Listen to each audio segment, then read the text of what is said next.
আল্লাহ তাআলা সিগারেট থেকে দূরে থাকার তৌফিক দান করুন। বলেন আমিন। সিগারেট খাওয়া যাবে, নেশা করা যাবে? মুসলমান সিগারেট নেশা কিচ্ছু করা যাবে না, এগুলো হারাম করেছেন কে? আরো জোরে বলেন কে? এরকম ভাড়া আর ওই নেশার নৌকায় পাংখা লাগানোর সময় নাই, এখন আমরা কোরআনের নৌকায় পাংখা লাগাবো। কথা বলেন ঠিক কিনা?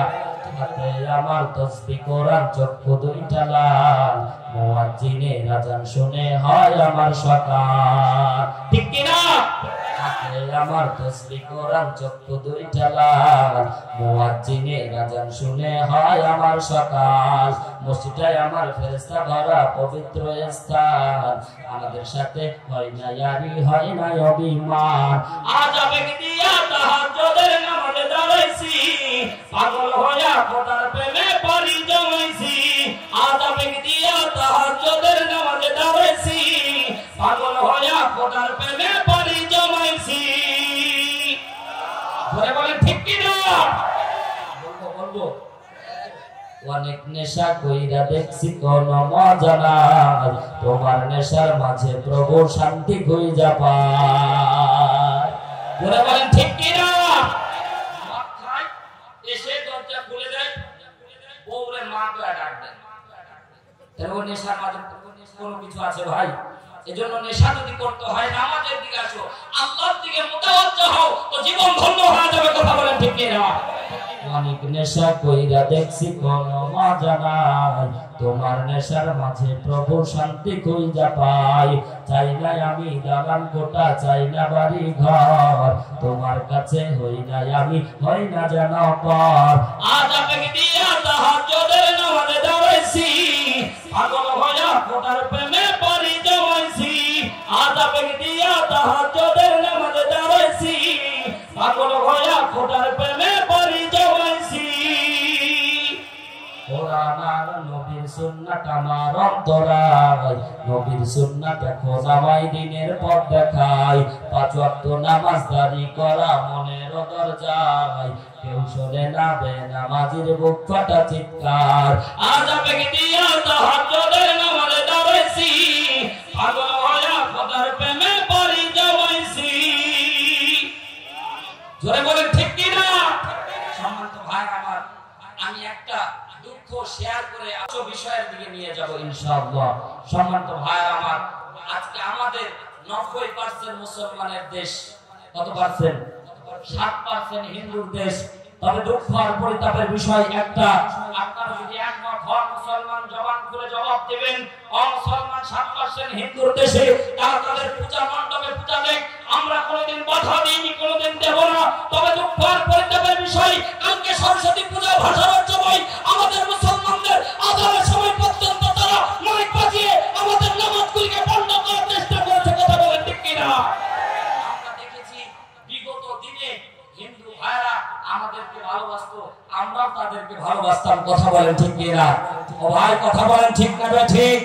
আমরাও তাদেরকে ভালোবাসতাম, কোনোদিন তাদের বাধা দিই না। তবে আমরা বলি যে তোমরা তোমাদের ধর্ম পালন করো, তবে অন্তত আযানের সময় তোমরা গান বাজনা করিও না। একমত না দ্বিমত মুসলমান? কথা বলেন না কেন? কিন্তু আমরা দেখেছি বিগত 2 বছর থেকে, বিগত 5 বছর থেকে আমরা খেয়াল করে দেখেছি তারা আর এখন নামাজের সময় তারা আর মাইক বন্ধ করে না। 90% মুসলমানের দেশে আমরা মুসলমান 90% মুসলমান হয়ে তারা 7% হয়ে যদি আমাদেরকে এইভাবে নির্যাতন করে, আল্লাহর কসম করে বলি, এভাবে যদি চলতে থাকে ওদের তো বলো মুসলমান বলে দাবি করতে পারবেন না, পারবেন না, পারবেন না। কথা ঠিক না বেঠিক? ও মুসলমান 7% হিন্দুর দেশে তাদের পূজা মণ্ডপে বরাদ্দ হয়, তারা বই বরাদ্দ দাও, আরো দাও, কারণ তারা সাম্প্রদায়িক, তাদেরকে আরো দাও হোক। কিন্তু ভাই আমরা এই তাফসীর মাহফিল করতে গেলেও সম্মানিত সভাপতি সহ এই যে আমার মহব্বতের ভাই আছে, যারা আছে, জিজ্ঞাসা করতে চাই, একটা মাহফিল করতে গেলে অনুমতির দরকার আছে না নাই? কথা বলেন না কেন মুসলমান? অনুমতি ছাড়া মাহফিলগুলো বন্ধ করে দেওয়া হয়। মুসলমান জিজ্ঞাসা করতে চাই, 90% মুসলমানের দেশে কোরআনের কথা চলবে, সেখানে আবার অনুমতির প্রয়োজন কেন? কিন্তু দেখা গেছে আমরা কোরআনের মাহফিল করতে গেলে অনুমতির দরকার হয়, কিন্তু হিন্দু ভাইরা তাদের হিন্দু মণ্ডপে পূজা দিলে অনুমতি হয় না, আরো তাদেরকে বরাদ্দ দেওয়া হয়। কথা বলেন ঠিক কি না? মুসলমান আর কতদিন ঘুমায়া থাকবেন, ঘুমায়া জীবনটাকে শেষ করে দিলেন। ইসলামটাও ধ্বংস হয়ে গেছে। ইসলাম এমন ধ্বংস হয়েছে আজকে যুবক ভাইরা একবারে ডান প্রান্তে চলে গেছে, ইসলামের শেষ প্রান্তে যাওয়ার পরে এখন আর যুবক ভাইরা নিজেকে আর পুরুষ দাবি করে না। আচ্ছা আমি আর শরীফ না, আমি শরীফা, কথা কয় না কেন ভাইরা? আচ্ছা আমি আর শরীফ না, আমি শরীফা। বান্ধবীদেরকে বলতেছে বিশ্ববিদ্যালয়ে নাম বলতেছে না ভাই, নাম বললে তো চাকরি থাকবে না, শুধু মিস কল দিব মাঝে মাঝে। মিস কল দিলে তো বোঝা যায় কোন সিম থেকে কল এসেছে, ঠিক না? মিস কল দিব এক বিশ্ববিদ্যালয়ের এক ভাই, বলতে বান্ধবীরা আমার মেয়েটা চাচ্ছে না যে আমি পুরুষ, বলতেছে তাহলে তুমি সেলোয়ার কামিজ পরো। সেলোয়ার কামিজ পরে ভাই তারা হোস্টেলের ভিতরে 5 জন বান্ধবীর সাথে থাকলো। যখন কিছুদিন পরে দেখলো 5 জন বান্ধবী পুয়াতি। সুবহানাল্লাহ, সুবহানাল্লাহ। ও যত শরীফা দাবি করুক, ওর আসল জায়গায় কি? আসল জায়গায় কি? শরীফ। যতই শরীফা দাবি করুক না কেন, আসল জায়গা কিন্তু তার ঠিক আছে। কথা বলেন ঠিক কিনা? ও ভাই আপনার সামনে যদি কোনো ভাই জিজ্ঞাসা করে আমি মহিলা হয়ে গেছি, আপনার মেয়ের সাথে একটা রাত থাকতে চাই, দিবেন ভাই? ও ভাই ওই কাজটাই হচ্ছে আজকে জাতিকে জারক সন্তান পয়দা করার জন্য প্রত্যেকের রন্ধ্রে ছোট ছোট বাচ্চাদেরকে আজকে শরীর থেকে শরীফা হওয়ার গল্প শেখানো হচ্ছে। যদি না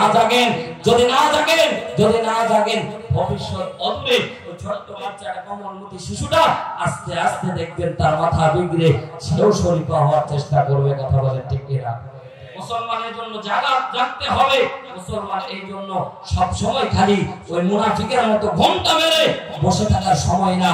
আল্লাহ তাআলা মাঝে মাঝে রাসূলকে বলছেন, ইয়া আইয়ুহাল মুদাদ্দির কুম ফানজির ওয়া রাব্বাকা ফাকাব্বির। হাবিব যখন তার শক্তিরা তোমাদের বিপক্ষে যখন স্লোগান দিবে, তখন তোমাদের উপর আল্লাহর নামে তাকবীর দেওয়া ওয়াজিব হয়ে যাবে।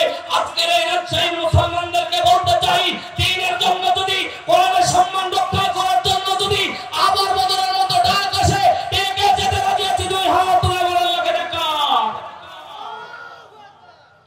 লিল্লাহি তাকবীর, লিল্লাহি তাকবীর। সম্মানিত ভাইরা আমার, যাবেন তো না মুনাফিকের মতো পালায় থাকবেন? সম্মানিত ভাইরা আমার, গভীর মনোযোগ দেন। আমি আপনাদের খেদমতে সূরাতুত তাহরিমের একটি আয়াতের কিছু অংশ তেলাওয়াত করেছি। 7 নম্বর আয়াত থেকে কিছু কথা বলেছি।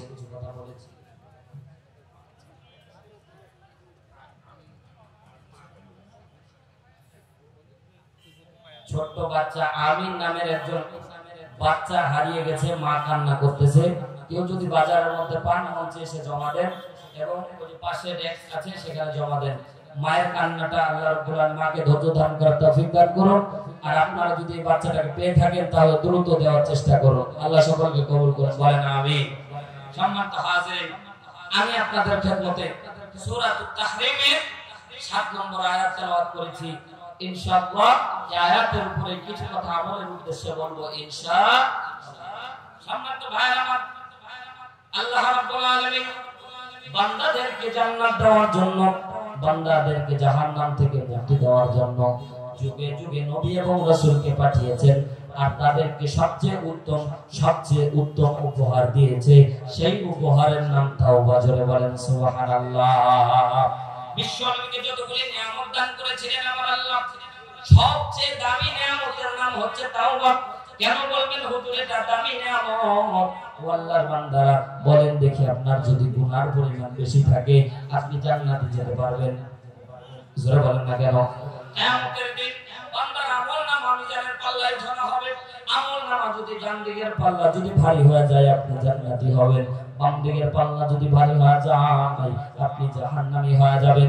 এবার জিজ্ঞাসা করতে চাই, দুনিয়ার থাকা অবস্থায় যদি আল্লাহ জীবনের তামাম গুনাহ মাফ করে দেয়, এর থেকে উত্তম উপহার আমি মনে করি পৃথিবীর মধ্যে আর কিছু নাই। কথা বলেন ঠিক কিনা? মুসলমান ভাইরা আমার, গভীর মনোযোগ দেন। সাধারণ আলোচনা না, একটু ডিটেইলসলি আপনি শুনেন দার্সে কোরআন। ও মুসলমান, যারা চলে যাবেন মনে করবেন আপনি আপনি চলে যাচ্ছেন, শুধুমাত্র নিজের ক্ষতি করতেছেন না, বরঞ্চ আপনার শুধু মাহফিলের ক্ষতি হচ্ছে তা না, আপনার নিজের ক্ষতি হচ্ছে, আপনার নিজের ক্ষতি হচ্ছে। কারণ আপনি তাওবা করে ফিরে আসার পদ্ধতি আজকে আপনাকে শিক্ষা দেওয়ার জন্য দূর থেকে এসেছি। ও ভাইরা আমার, নিজেকে মাফ করার জন্য, নিজেকে প্রেজেন্টেশন করার জন্য, রবের নামে নিজেকে প্রেজেন্টেশন করার জন্য যতগুলি পদ্ধতি, পথ এবং মত আল্লাহ রাসূল আমাদেরকে শিক্ষা দিয়েছে, সবগুলো হাদিস থেকে আজকে আপনাদের সামনে উপস্থাপন করব। আর এটা জেনে শুনে যারা আমল করবে, আল্লাহ তাদের আমল নামায় সব গুনাহ মাফ করে তাদের গুনাহগুলি সওয়াবে পরিণত করে দিবেন। জোরে বলেন সুবহানাল্লাহ। বিশ্বনবী একদিন আল্লাহর সাথে স্বপ্নে কথা বলতেছেন। আল্লাহু আকবার বলেন। বিশ্বনবীর উপর ওহী নাযিলের 7টা পদ্ধতি। জোরে বলেন কয়টা? আরো জোরে, আরো জোরে বলেন কয়টা? 7টি পদ্ধতিতে আল্লাহ রাব্বুল আলামিন কোরআনুল কারীমের আয়াতগুলো নাযিল করেছিলেন। মুসলমান ভাইরা আমার একটু গভীর মনোযোগ দেন। পর্দানিশী আমার মা এবং বোনেরা, 7 পদ্ধতির মধ্যে এক পদ্ধতি ছিল স্বপ্নযোগে আল্লাহর নবীর সাথে আল্লাহ কথা বলতো। জোরে বলেন সুবহানাল্লাহ। বিশ্বনবী একদিন স্বপ্নে আল্লাহর সাথে কথা বলতেছেন। তো স্বপ্নে কথা বলতে বলতে এক পর্যায়ে তাফসিরে আশুরের ভিতরে এসেছে, আয়াতের তাফসিরের মধ্যে এসেছে, বিশ্বনবী আল্লাহর সাথে কথা বলতে বলতে এক পর্যায়ে ডাকতে বলেন, ও আল্লাহ, আমার উম্মতেরা কিয়ামতের দিন যখন উঠবে, আমার উম্মতের গুনাহর পরিমাণ অনেক বেশি হবে, অন্যান্য নবীর তুলনায় আমার উম্মতের গুনাহর পরিমাণ বেশি থাকবে। ও আল্লাহ, আমি না তোমার বন্ধু? আল্লাহু আকবার বলেন। বিশ্বনবী বলছেন, ও আল্লাহ, আমি না তোমার বন্ধু, আমি না তোমার দোস্ত। বলেন তো দোস্ত যদি দোস্তের সামনে অপমানিত হয়, বলেন দেখি খারাপ লাগবে কি লাগবে না? এক বন্ধুর সামনে আরেক বন্ধুকে যদি অপমান করে, বন্ধুর উপরে যায় আঘাত লাগে। ও মুসলমান, গভীর মনোযোগ দেন। আল্লাহর হাবিব বিশ্বনবী আল্লাহকে বলতেছেন, রব্বুল আলামিন, তোমার বন্ধু যদি কিয়ামতের দিন অন্যান্য সকল নবীর সামনে যদি অপমানিত হয়, ও আল্লাহ, কেমন করে সহ্য করবা তুমি? আল্লাহ বলে, হাবিব কি বোঝাতে চাচ্ছেন? আল্লাহর হাবিব বলছেন, আল্লাহ, আমি বুঝাতে চাচ্ছি আমার উম্মতের হায়াত হবে অল্প, আমার উম্মতের হায়াত হবে অল্প, তারা তো অল্প জিন্দেগীর আমল নিয়ে তোমার দরবারে উপস্থিত হবে। তার মানে অন্যান্য নবীর উম্মতরা যত হায়াত পেয়েছে, আমার উম্মত তত পাবে না। মজার ব্যাপার হলো, কোরআনের মধ্যে আপনি ইন্ডিকেট করে আল্লাহ রাব্বুল আলামিন ডাইরেক্ট জানা যায়, নবী নূহ আলাইহিস সালাতু ওয়াস সালামের জাতির লোকেরা 1000 বছর পর্যন্ত বেঁচে ছিল। 950 বছর পর্যন্ত হযরত নূহ আলাইহিস সালাম দাওয়াতি কাজ করেছিলেন। তাদের বয়সের পরিমাণ 1000 কিংবা 2000 কিংবা 1000 কিংবা 700 কিংবা 800। আর আপনার আমার হায়াতের বান্ডিং 60 থেকে 70। কথা বলেন ঠিক কি না? একটা মানুষ যদি একদিন ইবাদত করে, আর একটা মানুষ যদি 100 দিন ইবাদত করে, এক সমান হবে? জোরে বলেন না কেন? বিশ্বনবী আল্লাহকে এভাবে বলতেছে। আল্লাহ বলে, হাবিব, আপনার উম্মতের সম্মান আমি আল্লাহ বাড়ায় দিয়েছি।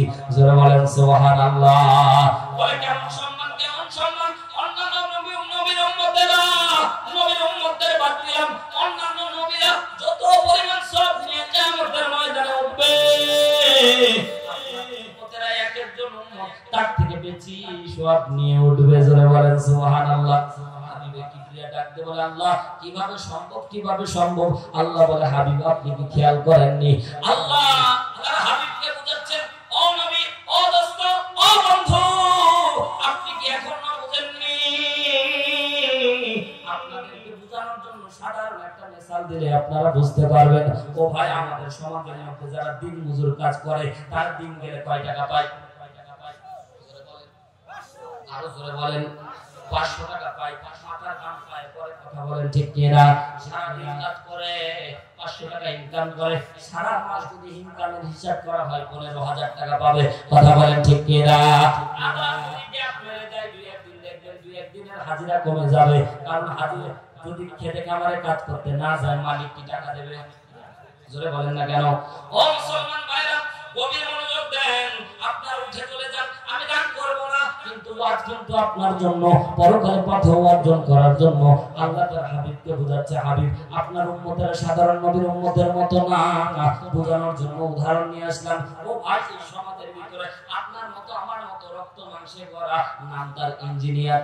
ইঞ্জিনিয়ার নামে ঠিক ইঞ্জিনিয়ার নাম দেখতে, আপনার মতো দেখতে, আপনার মতো রক্ত মাংসে গড়া মানুষ এমন নগর থেকে এসেছে নাকি ভাই? আপনার মতোই মানুষ কষ্ট করে খালি ইঞ্জিনিয়ার হয়েছে। ও ভাই একটা শুধুমাত্র বাড়ির প্ল্যান করে দেয় সরকারি ভাবে, তাদের বেতন 10 থেকে 12 লাখ টাকা। কথা বলেন ঠিক কিনা? একই মানুষ সারাদিন কাজ করে, মাঠের মধ্যে কাজ করে মাথার ঘাম পায়ে ফেলে 500 টাকা ইনকাম করে। ওই একই মানুষ এসি রুমে বসে সে যদি একটু রোদ্রের মধ্যে যায়, পিছনে 3 জন ছাতি ধরে থাকে। ঠিক না বেঠিক? 3 জন ছাতি ধরে থাকে, কোন রকমের রৌদ্রদাহ তাকে তাপ্ত করতে পারে না। মুসলমান গভীর মনোযোগ দেন। একই মানুষ কিন্তু একজনের বেতন হচ্ছে মাসে 15,000, আরেকজনের বেতন 10 লাখ। এটাই দুনিয়ার বাস্তবতা। কথা বলেন ঠিক কিনা? আল্লাহ হাবিবকে বলছে, হাবিব আপনার উম্মতের মর্যাদা আমি ইঞ্জিনিয়ারের মতো দিয়েছি। আর জোরে বলেন আল্লাহু আকবার। আপনার উম্মতের মর্যাদা আমি ইঞ্জিনিয়ারের মতো বানিয়ে দিয়েছি। আপনার উম্মত আমল করবে কম, আমি আল্লাহ সওয়াব দেব বেশি। লিল্লাহি তাকবীর। কেমন করে বুঝার ব্যাপার দেখেন। বিশ্বনবী যেদিন মেরাজের রজনীতে নামাজ নিয়ে আসলেন কয় ওয়াক্ত? আরো জোরে বলেন। মানে বলতে 50 ওয়াক্ত, অনেকে বলতে 5 ওয়াক্ত। আমরা আদায় করি কয় ওয়াক্ত? আরো জোরে বলেন। আদায় করি কয় ওয়াক্ত? কিন্তু আল্লাহ বলে, হাবিব আপনি তো নিয়ে যাচ্ছেন 5 ওয়াক্ত, আমার কাছে আপ ডাউন করতে করতে আপনার সম্মানের খাতিরে আমি আল্লাহ কমায় দিয়েছি। হাবিব আমি কিন্তু পাকা খাতায় 50 লিখেছিলাম, আপনি নিয়ে যাচ্ছেন 5। ও হাবিব আপনার কথাও থাক, আমার কথাও থাক। আল্লাহু আকবার বলেন। আল্লাহ বলছে, হাবিব আপনি নিয়ে যাচ্ছেন 5, আমি লিখে দিয়েছিলাম 50। আমার ইজ্জতের দাম আছে, আমি 50 লিখেছিলাম, আমি ওটাই বরাদ্দ রেখে দিলাম। আর আপনি নিয়ে যাচ্ছেন 5, উম্মতকে বলে দিবেন 5 ওয়াক্ত নামাজ পড়বে, আমি আল্লাহ বরাদ্দ 50 ওয়াক্তে দিয়ে দেব। সম্মান তো ভাইরা আমার, সম্মান আল্লাহ দিয়েছে অল্প সময়, কিন্তু আল্লাহ বরকত দিয়েছে বেশি। খেয়াল করে দেখেন, হাদিসের মধ্যে এসেছে কেউ যদি 1 রাকাত নামাজ পড়ে, জোরে বলেন কয় রাকাত? হাতিমে কাবা চত্বরের ভিতরে কেউ যদি 1 রাকাত নামাজ পড়ে, বিশ্বনবী বলেন 1 লক্ষ রাকাত নামাজের সওয়াব দিয়ে দিবেন কে? আরো জোরে বলেন না কে? ও মুসলমান একটু আঙ্গুলটা আকাশের দিকে উঁচু করে বলেন কে? 1 রাকাত নামাজ পড়বেন, 1 লক্ষ রাকাতের সওয়াব আল্লাহ দিবে। আল্লাহ বলছে, হাবিব অন্য নবীর ব্যাপারে আমি আল্লাহ এত স্যাক্রিফাইস করি নাই, তারা যতটুকু পড়তো ততটুকু সওয়াব পেত। কিন্তু তোমার উম্মত 1 রাকাত পড়বে, 1 লক্ষ রাকাত সওয়াব আমি আল্লাহ দান করব। অন্য নবীর উম্মতের থেকে, অন্য নবীর থেকে বেশি সওয়াব তোমার উম্মতের হয়ে যাবে। জোরে বলেন না সুবহানাল্লাহ। আল্লাহ রাব্বুল আলামিন আপনার আমার সম্মান কোন দিক দিয়ে বাড়াইবেন একটু লক্ষ্য করেন মুসলমান। সম্মান যদি না জানেন, নিজের স্থানটা যদি আপনি পাকাপোক্ত না বুঝেন, তাহলে আপনি সম্মান সমাজের মধ্যেও পাবেন না। কথা বলেন ঠিক কিনা? জিজ্ঞাসা করতে চাই, আমাদের সমাজের মধ্যে জাতীয় পাখির নাম কি? আসতে বলে আর ধরে। জাতীয় ফলের নাম কি? জাতীয় মাছের নাম কি? আন্ডা ইলিশ। বাংলাদেশ মাছ কি করবে? ইলিশ খেতে পারেন ভাই? জাতীয় মাছ হলে কেন? জাতীয় মাছ হবে সবাই খেতে পারে। এই যে silver cup original, silver cup হচ্ছে জাতীয় মাছ। কথা কয় না কেন? এখন আমি আপনাদের কাছে জিজ্ঞাসা করতে চাই, জাতীয় পাখি দোয়েল কি জানে যে বাংলাদেশের জাতীয় পাখি? যদি জানতো, আরো যদি বুঝতো, তাহলে পাখিরা কিন্তু মিছিল মিটিং দিত, আমাদের জন্য সংসদে একটা আসনের দরকার। কথা বলে ঠিক কিনা? সম্মানিত ভাইরা আমার, বোঝানোর জন্য বলতেছি, দোয়েল পাখিটার সম্মান এখন বুঝে নাই। বাংলাদেশের মানুষ তাকে জাতীয় পর্যায়ে রেখেছে। দোয়েল পাখি না জানার কারণে তাকে নালার মধ্যমায় পাওয়া যায়। কথা বলেন ঠিক কিনা? আল্লাহ বলে, হাবিব আপনার উম্মতদেরকে আমি আল্লাহ এত ভালোবাসি, আপনার উম্মতেরা আমার দরবারে মাথাটা নত করে চাইতে দেরি হবে, আমি আল্লাহ তাদেরকে মাফ করতে দেরি করি না। দেখেন সেই জায়গায় নিয়ে আসতেছি। আল্লাহর গোলামেরা, বিশ্বনবী আল্লাহ যে বলতেছে, রব্বুল আলামিন আমার উম্মতের সওয়াব কম হবে আল্লাহ বলেন না না না কোন দিক দিয়ে কম না না না আমি কোন দিক দিয়ে কম দেইনি সম্মানের দিক দিয়ে সবচেয়ে উঁচু বানায় দিয়েছি ও হাবিব চিন্তার কোনো দরকার নাই তারপরে আল্লাহ নবী ডাকতে বলছে আল্লাহ আমার উম্মতের যে গুনার খাতাটা থাকবে এই গুনার খাতাটা তুমি আমার হাতে দান করে দিবা আল্লাহ বলছে হাবিব আপনি গুনার খাতা কি করবেন গুনার খাতা আপনি কি করবেন বিশ্বনবী বলেন আল্লাহ আমার উম্মতের গুনার খাতা পাওয়ার সাথে সাথে আমি গুনার খাতাটা ছিঁড়ে দেব আল্লাহু আকবার বলেন কার কথা বলতেছে আপনার কথা আমার কথা পঞ্চম ময়দানে যারা বসে আছে তাদের কথা আল্লাহ নবী বলেন আল্লাহ আমার গুনাহগার উম্মতের গুনার খাতাটা আমাকে দিবা বলেন দেখি আমাদের গুনার খাতা আছে না নাই আল্লাহ কোরআনের মধ্যে বলছে ইকরা কিতাবাকা কাফা বিনাফসিকাল ইয়াওমা আলাইকা হাসিবা বলেন আল্লাহু আকবার আরো জোরে বলেন আল্লাহু আকবার আল্লাহ বলছে ইকরা তাফসীর ইবনে কাসিরের বর্ণনা আল্লাহ রাব্বুল আলামিন বলে ইকরা পাঠ করো তারা তুমি আমার যে দুনিয়ার মধ্যে যত আমল করে এসেছো ভালো এবং খারাপ সবকিছু কিতাবের মধ্যে লেখা আছে কাফা বিনাফসিকা ইয়াউমা আলাইকা হাসিবা বান্দা নিজে পাঠ করতে করতে যদি মনে করো জান্নাতি হবা জান্নাতে যাও যদি মনে করো জাহান্নামী হবা জাহান্নামের মধ্যে যাও এবার মজার ব্যাপার দেখেন বিশ্বনবী বলছে আল্লাহ ওই যে হিসাবের খাতাটা আমি দেখতে পাই ওই হিসাবের খাতাটা আমি রাসূল চাই তো আল্লাহ বলছে হাবিব হিসাবের খাতা কি করবেন সাথে সাথে বিশ্বনবী ডাকতে বলছে আল্লাহ হিসাবের খাতা পাওয়ার সাথে সাথে আমি রাসূল ওটাকে ছিঁড়ে দেব আর জোরে বলেন আল্লাহু আকবার বিশ্বনবীকে আল্লাহ ডাকতে বলেন হাবিব আমি যদি কোন ফায়াকুন বলি সাথে সাথে তো আবার 20টা গুলি জোড়া লেগে যাবে আল্লাহু আকবার বলেন তো আল্লাহ রাব্বুল আলামিন সাথে সাথে বলার সাথে সাথে বিশ্বনবীর মাথাটা একটু নিচু হয়ে গেল লজ্জা লজ্জা ভাব চলে আসলো সাথে সাথে আমার আল্লাহ ডাকতে বলে হাবিব মন খারাপ করবেন না ও নবী মন খারাপ করবেন না ও রাসূল মন খারাপ করবেন না ও বন্ধু মন খারাপ করবেন না কেন কেন মন খারাপ করতেছেন মাথাটা লজ্জায় নিচু করে নিলেন ও নবী আমি আল্লাহ রাব্বুল আলামিন ঘোষণা করে দিলাম তোমার উম্মতকে জানায় দিও তোমার উম্মতকে জানায় দিও তোমার উম্মতেরা যদি গুনাহ পরিমাণ গুনাহ যদি পাহাড় সম পরিমাণ করে গুনার বড় বড় কিতাব রচনা হয়ে যাবে এই কিতাবগুলি আমি আল্লাহর কাছে জমা থাকবে হাবিব আপনি জানায় দেন আপনার উম্মতেরা গুনাহ করার পরে আমি আল্লাহর দরবারে যদি তাওবা করতে পারে আল্লাহ রাব্বুল আলামিন বলেন ইয়া আইয়ুহাল্লাযীনা আমানু ওয়া হে যারা ঈমানদার তুবু ইলাল্লাহ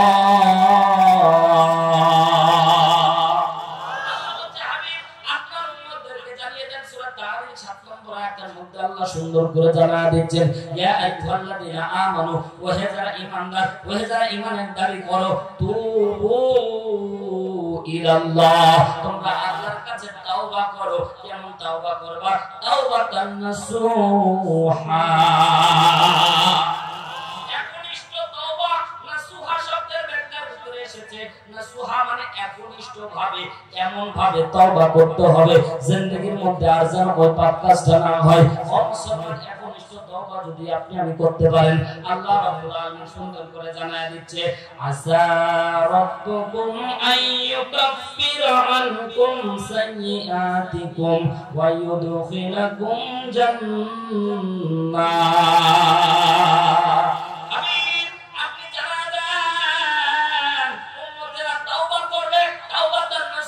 যদি করতে পারে উম্মতদেরকে জানায়া দিবেন আমি আল্লাহ রাব্বুল আলামিন সব গুনাহ মাফ করে দেব শুধু গুনাহ ক্ষমা করব না না না কোন আয়াতের ভিতরে তাফসীরের মধ্যে এসেছে এই যে আপনারা দেখতে পাচ্ছেন এই পৃষ্ঠার মধ্যে লেখা এই পৃষ্ঠার মধ্যে কিন্তু লেখা নাই জোরে বলেন আছে পুরাটা গান আল্লাহ বলে হাবিব এই পৃষ্ঠায় গুনাহ লেখা এই পৃষ্ঠায় কোনো সওয়াব নাই উম্মতকে বলে দাও উম্মতকে জানায়া দাও আল্লাহ বলছে হাবিব এই যে পুরা গুনাহ পরিমাণ যে তার ডান দিকে লেখা আছে আমি আল্লাহ রাব্বুল আলামিন বলে দিচ্ছি ফালা ইউবাতিলুল্লাহি সাইয়্যাতি হাসানা আমি আল্লাহ রাব্বুল আলামিনের কাছে যদি একনিষ্ঠ তওবা করতে পারে বান্দা আমি আল্লাহ পুরোটাই গুনাহটাকে উল্টা দিয়ে আমি সওয়াব বানায় দেব লিল্লাহি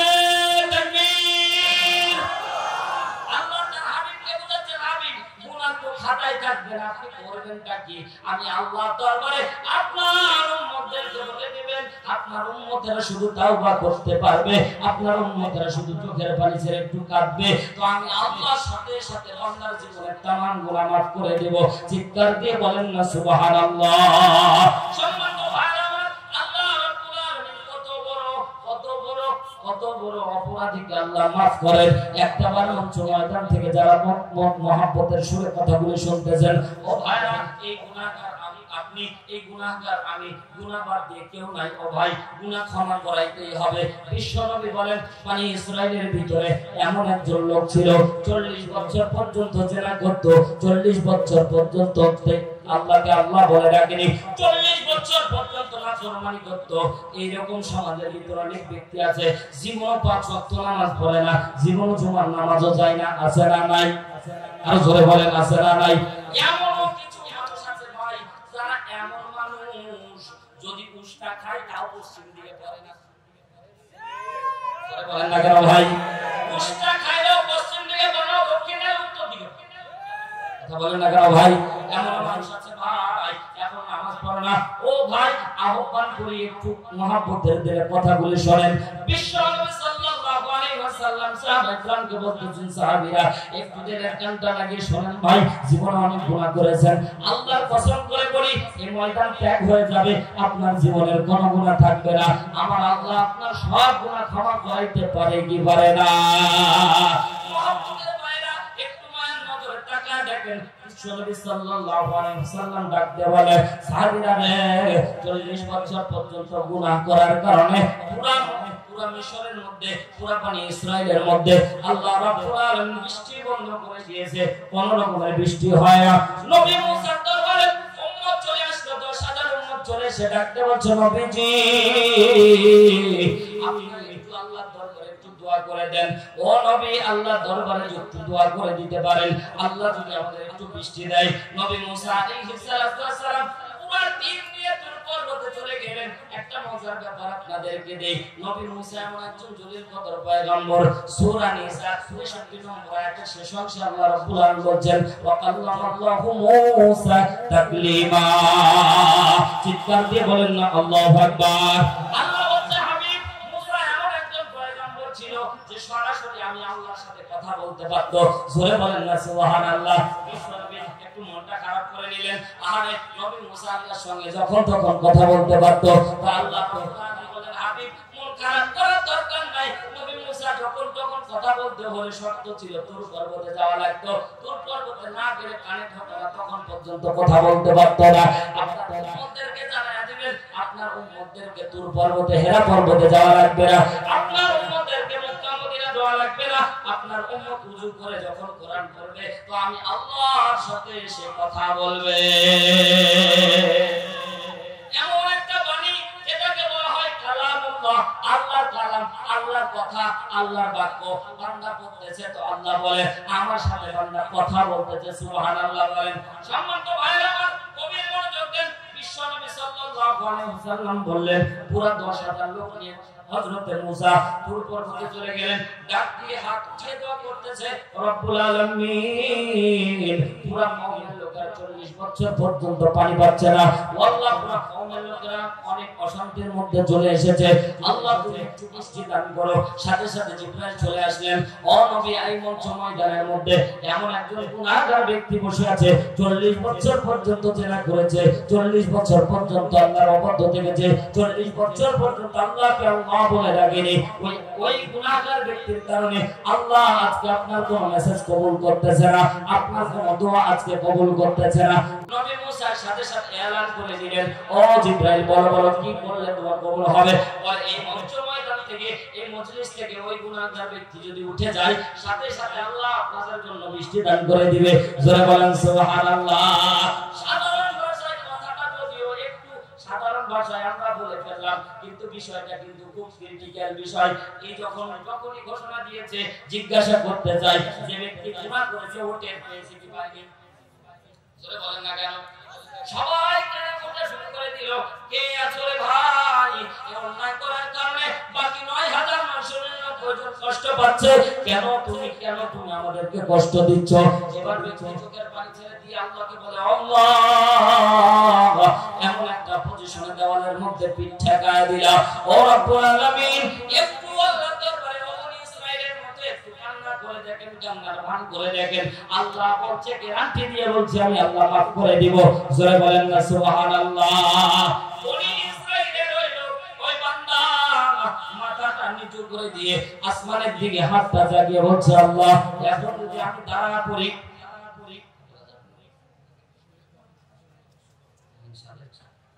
বলবো ইনশাআল্লাহ। এগুলো তো মহিলাদের তওবা, কি একা নাকি আমাদের ভাই?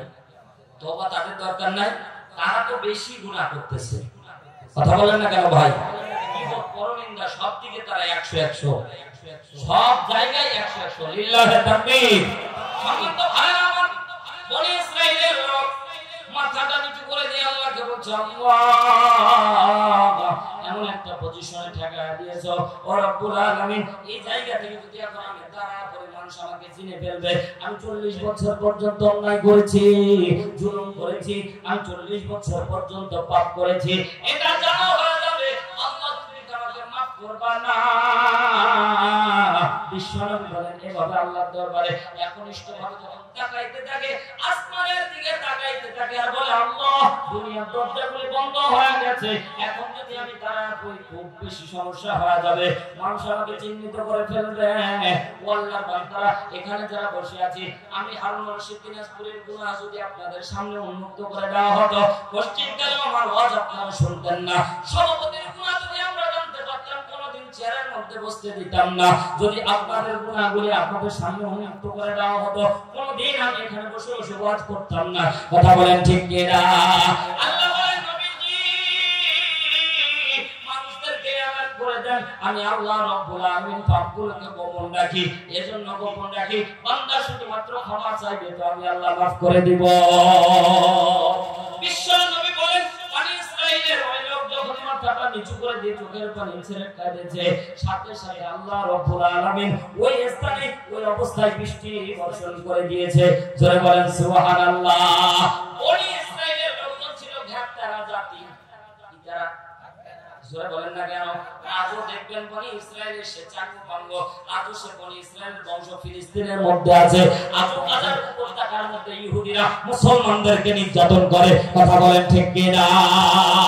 মুসলমান ভাইরা আমার, ঘাটতারা জাতি ছিল বনি ইসরাইল, সাথে সাথে নবী মুসার গলা চাপ দিয়ে ধরেছে। হ্যাঁ নবী, আপনি না বললেন, আপনি না মিথ্যা কথা বলেন না, আপনি না বললেন একজন খারাপ বান্দা আছে 40 বছর পর্যন্ত জুলুম অন্যায় করেছে, যতক্ষণ পর্যন্ত সে না উঠবে ততক্ষণ পর্যন্ত দোয়াও কবুল করা হবে না, ততক্ষণ পর্যন্ত বৃষ্টি বর্ষণ হবে না। কিন্তু কাউকে দেখলাম না, কেউ উঠলো না, এন্ডিমেন্টাল টাইমে বৃষ্টি বর্ষণ হয়ে গেল। তার মানে আপনি মিথ্যা কথা বলতেছেন, তার মানে আপনি মিথ্যা কথা বলতেছেন।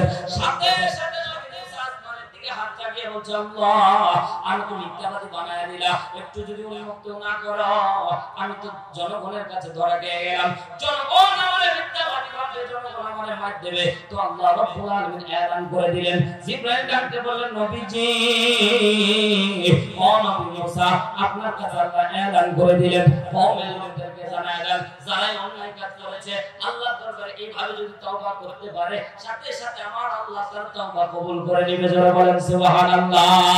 বিশ্ব সাহাবায়ে তালিম দিচ্ছে, সাহাবায়ে کرام বর্ণনা করেছে আমাদের জন্য। মহব্বতের বাইরে আমার পর্দানিশী মা বোনেরা আমার, গভীর মনোযোগ দেন। বিশ্ব নবী সাল্লাল্লাহু আলাইহি ওয়াসাল্লাম বলেন, নবী মুসা আলাইহিস সালাতু ওয়াস সালাম ডাকতে বলছে, কওমের লোকেরা, ওই লোক যখন ওই বান্দা যখন 40 বছর গুনাহ করার পরে এলান হয়ে গেল, ওই বান্দা যতক্ষণ পর্যন্ত না উঠবে ততক্ষণ পর্যন্ত বৃষ্টি বর্ষণ হবে না। ওই বান্দা আল্লাহ তাআলা তাওবা করেছে, চোখের পানি ছেড়ে কেঁদেছে, আল্লাহ তার তাওবা কবুল করে নিয়েছে। সম্মানিত ভাইরা আমার, বিশ্বনবী আরেকটা ঘটনা বর্ণনা করেন। বনি ইসরাইলের লোকজন বনি ইসরাইলের ব্যাপারে বিশ্বনবী বলেন নবী মুসার জামানায় একজন আল্লাহর বান্দা ছিল, অনেক অপরাধ করত, অপরাধ করার কারণে এক পর্যায়ে মান্না সালওয়া মাইদা প্রমাণ করে মান্না সালওয়া বন্ধ হয়ে গেল। সাথে সাথে কওমের লোকেরা অভিযোগ দিল নবী মুসা আমাদের কাছে মান্না সালওয়া আসে না। আল্লাহ নবী মুসা বলতেছে তোমাদের সমাজের একজনের নাম ঘোষণা করে দেওয়া হলো, অমুক ব্যক্তিকে যতক্ষণ পর্যন্ত তোমরা এক ঘরে না করবা, যতক্ষণ পর্যন্ত তোমরা ভালোবাসা না দিবা, ততক্ষণ পর্যন্ত আল্লাহ মান্না সালওয়া তোমাদের জন্য নাজিল করবে না। এটা বলে না কওমের লোকেরা যদি এলাকার লোকের মধ্যে চেয়ারম্যান কিংবা মেম্বার যদি ঘোষণা দেয় যে এলাকার মধ্যে অমুক ব্যক্তিকে যদি তোমরা এক ঘরে না করে দাও, আমি কিন্তু কোনো বরাদ্দ দেব না, দেখবেন এলাকার মাতব্বররা মিলে তাকে মেরে হলেও বনবাস দিয়ে দেবে, ঠিক না? আল্লাহর বান্দারা একটু গভীর মনোযোগ দেন। বিশ্বনবী বলেন বনি ইসরাইলের লোকজন তাকে মারতে মারতে জঙ্গলের মধ্যে ফেলে দিয়ে চলে আসলো, জঙ্গলের মধ্যে ফেলে দিয়ে চলে আসলো। আল্লাহর বান্দা বান্দারা একটু গভীর মনোযোগ দেন। আল্লাহ কত বড় রহমওয়ালা, আল্লাহ কত বড় দয়াবান। আল্লাহর কাছে চাইতে দেরি হয়, আল্লাহ মাফ করতে দেরি করে না, মাফ করতে দেরি করে না, মাফ করতে দেরি করে না। বনি ইসরাইলের লোকজন যখন চলে আসলো 6 থেকে 7 দিন পর আল্লাহ স্বপ্নের মধ্যে নবী মুসাকে দেখাচ্ছে, ও নবী মুসা, আমার জঙ্গলের মধ্যে আমার বন্ধু মারা গেছে, তার জানাজা দেওয়া লাগবে, কাফন দেওয়া লাগবে, কবর দেওয়া লাগবে, তুমি তোমার কওমের লোকদেরকে নিয়ে যাও। নবী মুসা বলতেছে এই কওমের লোকেরা, আল্লাহর বন্ধু জঙ্গলের মধ্যে মারা গেছে, কবর দেওয়া লাগবে, জানাজা দেওয়া লাগবে। কওমের লোকেরা ঘাটতারা বললাম, ঘাটতারা এজন্য বললাম। কওমের লোকেরা সাথে সাথে বলল, ও নবী মুসা, আল্লাহর বন্ধু মারা গেছে, তো আমাদের কি? আল্লাহর বন্ধু মারা গেছে, ফেরেশতা নাযিল করে কবর দেখ, আমরা যাব না, গেলে লাভটা কি? সাথে সাথে আল্লাহ বলছে নবী মুসা এলান করে দাও, উম্মতের মাঝে এলান করে দাও, ওই বন্ধুর জানাজায় যারা যাবে তাদের জিন্দেগীর তামাম গুনাহ মাফ করে দিব। বলেন তো একটা বল থাকবে, কেউ বল নাই, দৌড় মেরেছে জঙ্গলের মধ্যে পুরো জঙ্গল খুঁজে দেখে 5 থেকে 7 দিন আগে যারা আমরা বনবাস দিলাম, এই লাশ ছাড়া আর কোনো লাশ পাওয়া যায় না। আবার তন্ন করতেছে, কোন রকমের লাশ খুঁজে পাওয়া যায় না। আবার খুঁজতে 3-3 বার খোঁজার পরে একটা লাশ ছাড়া লাশ পাওয়া যায় না। সাথে সাথে নবী মুসাকে ধরে ফেলেছে, ও নবী মুসা, আজ থেকে 7 দিন আগে যারে তোমার কথাই মানলাম, যাকে তোমার কথাই বনবাস দিলাম, যাকে তোমার কথাই আমরা তাকে এক ঘরে করে দিলাম, আজকে তার লাশ ছাড়া কারো লাশ পাওয়া যায় না, সে আবার আল্লাহর বন্ধু হয় কেমনে? নবী মুসা আসমানের দিকে তাকাচ্ছে, সাথে সাথে আমার আল্লাহ রব্বুল আলামিন বলছে, ভাবি ও বন্ধু, নবী মুসা বান্দা যখন আমার জঙ্গলের মধ্যে গিয়েছে, বান্দা যাওয়ার পরে দুনিয়ার মধ্যে সন্তানের দিকে তাকিয়ে ডাক দিয়েছে, সন্তান আয় আয় আয়, আমি তোদের জন্য কত সম্পদ অর্জন করলাম। ও ভাইরা, বাবা মা সন্তানের জন্য সম্পদ অর্জন করে, কিন্তু বাবা মা সন্তানের জন্য কষ্ট করে, কিন্তু সন্তান বাবা মার মায়া বুঝে না। এই জঙ্গলের মধ্যে এই বান্দা ডান দিকে তাকিয়ে সন্তানদেরকে ডেকেছে, সন্তানেরা খোঁজ নেয়নি, বাম দিকে প্রতিবেশীদের ডেকেছে, প্রতিবেশী খোঁজ নেয়নি, সামনে পিছনে কাউকে যখন না পেয়েছে, সিজদার মধ্যে লুটিয়ে আল্লাহকে আল্লাহ বলে ডেকেছে। আল্লাহ বলেন, ও নবী মুসা, কওমের লোককে বলে দাও। কওমের লোকেরা তাকে পিটপড়া দিয়ে মেরে জঙ্গলের মধ্যে এক ঘরে করে দিয়েছে। সে যখন দুনিয়ার কাউকে পায় নাই, আমি আল্লাহকে আল্লাহ বলে ডাক দিয়েছে, আমি আল্লাহকে আল্লাহ বলে ডাক দিতে দেরি হয়েছে, আমি আল্লাহ ক্ষমা করে বন্ধু বানাইতে দেরি করি না।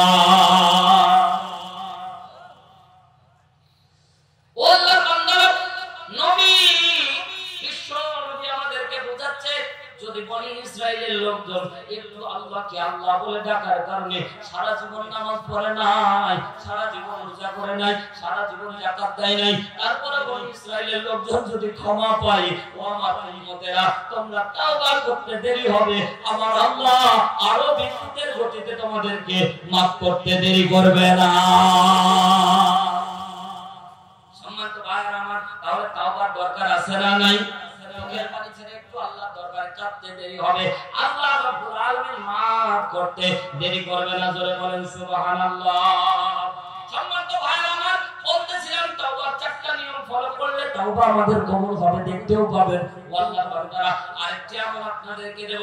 বিশ্বনবী সাল্লাল্লাহু আলাইহি সাল্লাম বলেন একজন আল্লাহর আবেদ বান্দা রেগুলার যদি একটা আমল করে জোরে বলেন কয়টা জোরে একটা আমল যদি রেগুলার করে পর্দানি সীমা গোনার গভীর মনোযোগ দিয়ে শুনেন মা কেউ যদি রেগুলার একটা আমল করে তো আল্লাহ বলেন আল্লাহ রাব্বুল আলামিন ঘোষণা দিয়ে দেয় তার কবরের ভিতরে আল্লাহ একটা জান্নাতি পাখি পাঠায় দিয়ে জোরে বলেন সুবহানাল্লাহ সুবহানাল্লাহ কবরে লাশ রাখার পরে মুনকার নাকির এসে সওয়াল জবাব করে কিন্তু বিশ্বনবী বলেন একটা আমল যে আবেদ বান্দা করবে একটা আমল যে বান্দি করবে আমার আল্লাহ ওই কবরের ভিতরে একটা পাখি পাঠায় দিবে ওই পাখি এমন একটা নিয়ম আছে ওই পাখি সাথে সাথে তার ডানাটা দিয়ে আস্তে করে ওই বান্দাকে মাথাটা নাড়তে নাড়তে ঘুম পাড়ায় দিবে মুনকার নাকির এসে কবরের মধ্যে পাখি ছাড়া কোনো লাশ দেখতে পাবে না পাখিকে জিজ্ঞাসা করবে পাখি রে বলো বলো খান গাজা করে গল্প বলতেছি না ভাই হাদিসের মধ্যে অথেন্টিক দলিল আমার কাছে আছে ও আল্লাহর বান্দারা বিশ্বনবী বলেন আল্লাহর আবেদ বান্দারা যদি একটা আমল করে আল্লাহ পাখি এমন ভাবে পাখি নাজিল করবে মুনকার নাকির ডাকতে বলবে পাখি রে লাশ গেল কোথায় বলে লাশ নাই লাশটাকে আমি ঘুম পাড়ায় দিয়েছি ডিস্টার্ব করার কোনো দরকার নাই সে কিয়ামত পর্যন্ত ইসরাফিল সিংহায় ফু দেওয়া পর্যন্ত কেউ তাকে ডিস্টার্ব করতে পারবে না আমি প্রোটেকশন রূপে নিজে তার জিম্মাদার হয়ে দাঁড়ায় গেছি চিৎকার দিয়ে বলেন সুবহানাল্লাহ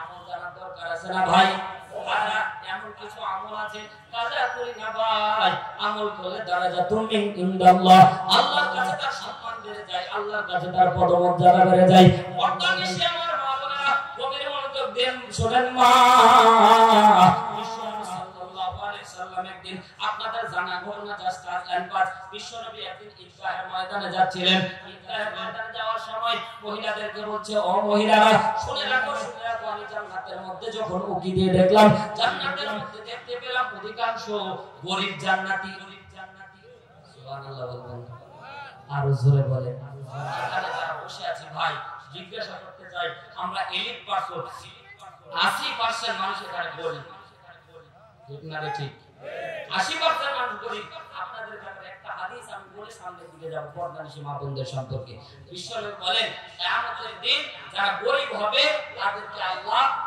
ধনী ব্যক্তির 50,000 বছর আগে জান্নাত দিবে আজকে ক্যালকুলেটরে যায় হিসাব করবেন আমি হিসাব করেছি বিভিন্ন জায়গায় গিয়েছি ঢাকা বিশ্ববিদ্যালয় ল্যাবের মধ্যে বিশাল বড় একটা কম্পিউটার আছে ভাই সেখানে পর্যন্ত চাপ দিয়েছি আমি বিশ্ববিদ্যালয়ের ছাত্র আমি বিশ্ববিদ্যালয়ের একজন ছাত্র ইসলামী বিশ্ববিদ্যালয় থেকে অনার্স মাস্টার করার একজন ছাত্র আমরা থিসিস করার জন্য যখন গেছিলাম আমি ল্যাপটপ দেখার সাথে সাথে আমার উপর ব্রেন হোল্ড করলো সাথে সাথে আমি টিপলাম কিন্তু ভাই শেষ পর্যন্ত একটা ডট ডট দিয়ে ইনফিনিটি দেখিয়ে দিয়েছে আল্লাহু আকবার কেন বললাম গরীব ব্যক্তি আল্লাহ রাব্বুল আলামিন আমরা হয়তো দুনিয়ার মধ্যে মনে করি গরীব বানিয়েছে আল্লাহ মনে হয় জুলুম করে দিয়েছে বলি না আল্লাহকে গালি দিয়ে ফেলি কিন্তু না না না গরীব বানিয়ে আল্লাহ আপনাকে সবচেয়ে নিয়ামতের ভিতরে রেখেছে সুবহানাল্লাহ বলেন 50,000 বছর আগে জান্নাতে যাবেন কল্পনা করতে পারবেন না বাড়ি হিসাব দিবেন ও আল্লাহর বান্দারা এই দুনিয়ার 50,000 বছর আল্লাহর হিসাবের একদিন আল্লাহু আকবার বললেন না এই দুনিয়ার 50,000 বছর আল্লাহর গণনায় একদিন আর আল্লাহর গণনায় 50,000 বছর এই গণনা করতে কোনদিন infinity million million crore crore বছর পার হয়ে যাবে তার আগে প্রত্যেককে আল্লাহ জান্নাতে পাঠায় দিবে সুবহানাল্লাহ বলেন তাফসীরের মধ্যে এসেছে হাদিসের ব্যাখ্যার মধ্যে শরহুল বারী ফিকুল বারীর মধ্যে এসেছে হাদিসের ব্যাখ্যার মধ্যে এসেছে কেন দিবে দুনিয়ার মধ্যে ধনী ব্যক্তি যা ইচ্ছা তা খেতে পারত কিন্তু গরীব ব্যক্তি গরীব হওয়ার কারণে খেতে পারত না কথা বলেন ঠিক কি না অনেক আল্লাহর বান্দা এখানে বসে আছেন ভাই জীবনও মাস গেলে একদিন গরুর গোশত চোখে দেখতে পায় না আছে না ভাই অনেক মুরব্বি আবার এই যে মাদ্রাসা ছাত্রদেরকে টিটকারি দেয় মাদ্রাসায় পড়িস কোনো রকম হাত জুটবে না জোরে বলেন ঠিক না বে ঠিক মাদ্রাসা ছাত্র আমি যখন মাদ্রাসায় যাইতাম তো মুরব্বিরা আমাকে এরকম মাদ্রাসায় যায় টিটকারি এমন ভাবে কয় যে ভাই বলি যায় লাগে কথা কম লাগে আমি চিন্তা করতাম মনে মনে ভাবতাম যে আল্লাহ মাদ্রাসায় পড়ে কি ভুলই করতেছি কিন্তু না না না পরবর্তীতে দেখলাম আল্লাহ সম্মান কম দেয়নি দুনিয়ার মানুষ ইনকাম করে কিন্তু খায় আমরা কথা কয় না ভাই ইনকাম করে না আপনারা খায় টেনশন আছে ভাই গরু গোশত 600 টাকা কেজি 1000 কেজি আমার টেনশন আছে কিনবেন আপনি খাবেন পেঁয়াজের কেজি 700 টাকা 600 টাকা হয় আমি কই আমার কোনো টেনশন নাই কিংবা তোমরা খাবো কথা কয় না কেন ভাই আমি এরকম যে মুরব্বিরা আমাদের আমার তীক্ষ্ণ নেতা ভাই যে মুরব্বিরা বলে রেখেছিল আমি আইডেন্টিফাই করে রেখেছি কিছুদিন আগে এক মুরব্বি চাচাকে আমি নিয়ে গেছি মাহফিলের মধ্যে যে দেখো আল্লাহ আপনি যে বলেছিলেন যে ভাত জুটে না তো ঠিকই ভাত জুটে না এরা পোলাও বিরিয়ানি গোশত এত আইটেম করে ভাত খাওয়ার সময় নাই কথা কয় না এক মুরব্বি চাচা খুব মানে এনার্জি মানে খুব মানে রুচি বলে রুচি বুঝেন তো খুব খাইতে পারে ভাতিজা দেখি মাহফিলে যাও রেগুলার আমার একদিন নিয়ে গেলে তো হয় তো চাচারা আমি বেকায়দা করে মেহেরপুর নিয়ে গেছিলাম ভাই নিয়ে গেছি যখন বিপদে পড়েছি তখন খাবারের সামনে দেখতেছি গরুর গোশত খাসির গোশত ভুনা মুরগি ছোট মাছ বড় মাছ আইটেম দেখে মাথার হুঁশ শেষ পুরা খাইতে বলা পর্যন্ত চাচা খাওয়া দেখে আমি বিপদে কারণ পরের দিন সারা দিন গাড়িতে থাকা লাগবে বলেন তো গাড়ির ড্রাইভার কোনোদিন ব্রেক দিবে ওর পায়খানা চলবে আমি তো টেনশনে আছি কারণ ওটা তো আর হজম অতগুলা হজম হয় ভাই ঢেকুর মারতেছে তো বন্ধ উঠতেছে তো বিপদে পড়লাম তখন তখন তো গাড়ি নিয়ে যাইতাম না তো গেছি রাত্রিবেলা ভাই শুনতে দিছে যখন দেখবেন মাহফিল হয় এই এলাকার অনেক মেহমান আসে আমাদেরকে দুই চাচা ভাতিজা বলছে আপনারা চাচা ভাতিজা মানুষ তাহলে একটা কম্বল নেন আমি বলছি তাও হবে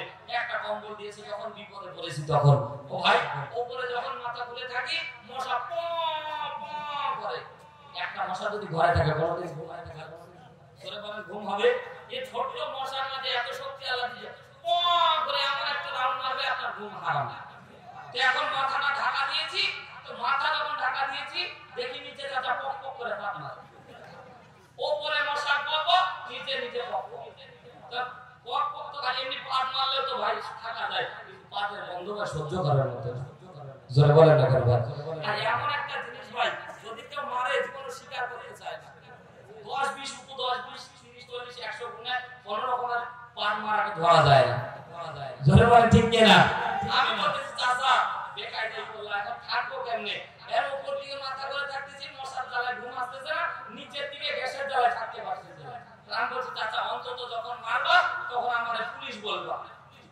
পুলিশ যখন বলবো আমি মাথাটা উঁচু করবো অন্তত কিছুক্ষণ তো ঠান্ডা হচ্ছে আবার লেখনি দিচ্ছি চাচা মাঝে মাঝে পুলিশ বলতেছে আর পাঁচ মারতেছে এভাবে কিছুক্ষণ যাওয়ার পরে চাচা আমার হচ্ছে দারোগা দারোগা চাচা শিকারের পুলিশ বৎস দারোগা আচ্ছা ভাতিজা আইতে আমি গেছি ভাই মাদ্রাসায় ছাত্র দিলে মাদ্রাসার ছাত্ররা চলবে এলেমা এরা হচ্ছে জান্নাতি ফুল সুবহানাল্লাহ বলেন জোরে বলেন সুবহানাল্লাহ মাদ্রাসায় একটা এলাকার জন্য রহমত জোরে বলেন সুবহানাল্লাহ মাদ্রাসায় ছাত্র দিলে মাদ্রাসায় সন্তান পড়ালেখা করালে এই সন্তান কোনোদিন আপনার ক্ষতি করবে না কথা বলেন ঠিক কি না কারণ 80% আমি বলবো 20% ভাই ওরকম ঘাটতারা কিছু থাকতে পারে ধানের ভিতরে চিটা থাকতে পারে কিন্তু 80% আলেম ওলামা অন্তত বাবা মাকে কষ্ট দেয় না কথা বলেন ঠিক কি না জোরে বলেন ঠিক কি না বাবা মাকে কষ্ট দেয় না 1 10 20 জন থাকতে পারে ভাই হাজারের মধ্যে না কিন্তু অত সহজে কারণ সে জানে বাবা মাকে কষ্ট দিলে কোনোদিন জান্নাত পাওয়া যাবে না কথা বলেন ঠিক কি না সম্মানিত ভাই আমার একটা বাস্তব ঘটনা বলবো অনুমতি দিবেন সম্মানিত ভাই আমার গভীর মনোযোগ দেন অল্প সময় 12টার ভিতরে শেষ হয়ে যাবে বেশি লম্বা করা যাবে না ফজরের টেনশন আছে ও ভাই একটা বাস্তব ঘটনা আপনাদেরকে বলি যেহেতু মাদ্রাসার মাহফিল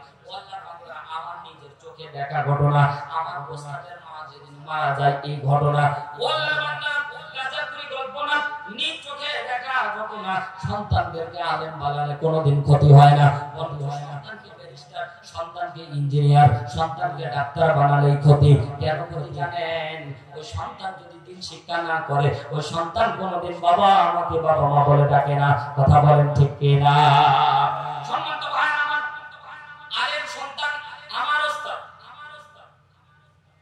ওস্তাদ যেদিন তার মা মারা যায় ফোন দিয়ে বলল হারুন কোথায় সেদিন আমার মাহফিল ছিল রাজবাড়িতে আমি কুষ্টিয়ার মধ্যে থাকি এখনো থাকি ও ভাই আমার আল্লাহর গোলামের একটু মনোযোগ সহকারে শোনেন রাজবাড়িতে আমার মাহফিল ছিল বলো তাড়াতাড়ি আসো কুষ্টিয়া শহরে আমার মা মারা গেছে রাত 2টার দিকে কান দিয়ে চলে আসলাম হুজুরের সাথে হুজুরকে দেখতেছি কাঁদতেছে, চোখের পানি ছেড়ে কাঁদতেছে। ডাক দিয়ে বললাম, হুজুর আপনি না বলেন কাঁদা লাগে না, কিন্তু ভাই মা বাবা মারা গেলে কিন্তু কান্না সহ্য করা যায় না। কথা বলেন ঠিক কিনা?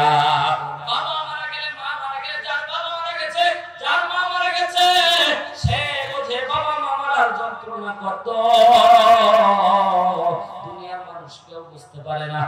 হুজুর আমাকে ডাকতে বলে, ও আমার ছাত্র হারুন, বলো বলো মা মারা গেছে আমি কেমনে সহ্য করি?